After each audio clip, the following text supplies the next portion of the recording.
Hey, my name is Kevin Jock, and the case that I chose for our midterm oral presentation is Defunis versus Odegaard.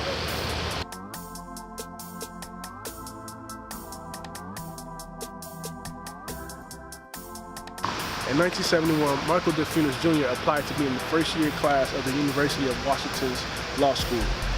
According to their admission policy, it was only limited to 150 persons and had to include a certain amount of minorities. Defunis was denied admission. Believing the university's admission policy was unconstitutional, Defunis filed suit in the trial court. The trial court agreed to issue a mandatory injunction to admit him into the university. However, during his second year of law school, the Supreme Court of Washington reversed their decision.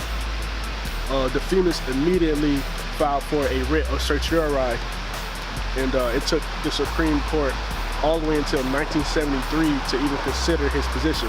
By this time, Defunis was in his third and final year of law school.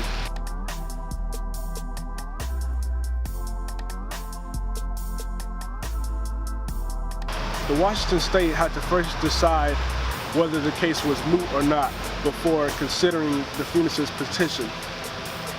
At first, both sides declared that the case was not moot. However, by the time the oral case was officially argued, Defunis was in his final year of law school.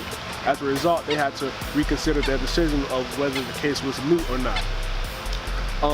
By now, regardless of the Supreme Court's decision, Defunis had the opportunity to graduate because all of the time he spent at the law school and what he had already accomplished so far.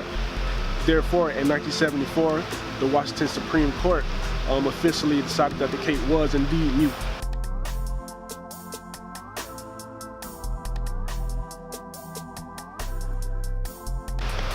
This case highlighted the matter of mootness, and I'm going to read the official definition of mootness. A matter is moot if further legal proceedings with regard to it can have no effect or events have placed beyond the reach of the law. Thereby, the matter has been deprived of practical significance or rendered purely academic. Mootness simplified is, if there's no real winner in the case, the court's decision doesn't really matter. For example, in this case, like I stated before, whether they reversed the trial court's decision or upheld their own decision, or upheld the trial court's decision, it wouldn't matter because Defunis most likely would have already graduated by the time they came to a decision.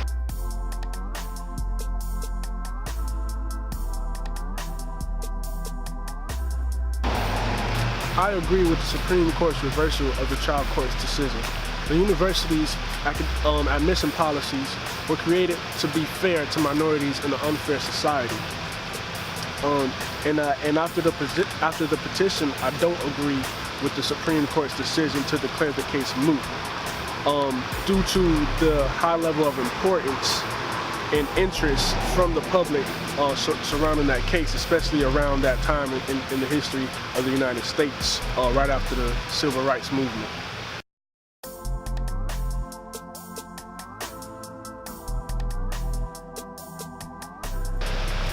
In conclusion, the case of Defunis versus Odegaard occurred at a time where what that trial was about may have been a very touchy subject. The Supreme Court's decision to declare the case moot was basically because regardless of their decision, like I said before, Defunis most likely would have still graduated. However, they failed to look at the importance that it had to society as a whole. It basically undermined the university's admission policy in general. And I believe it's important today because, for example, we have the gay pride movement that's going on now. Let's say, this is off the top of my head, let's say a married couple wanted to get married in this state. We're planning to move to another state where gay marriage is legal.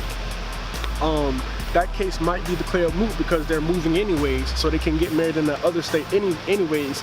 However, what about the people that still remain in this state? That's an example off the top of my head.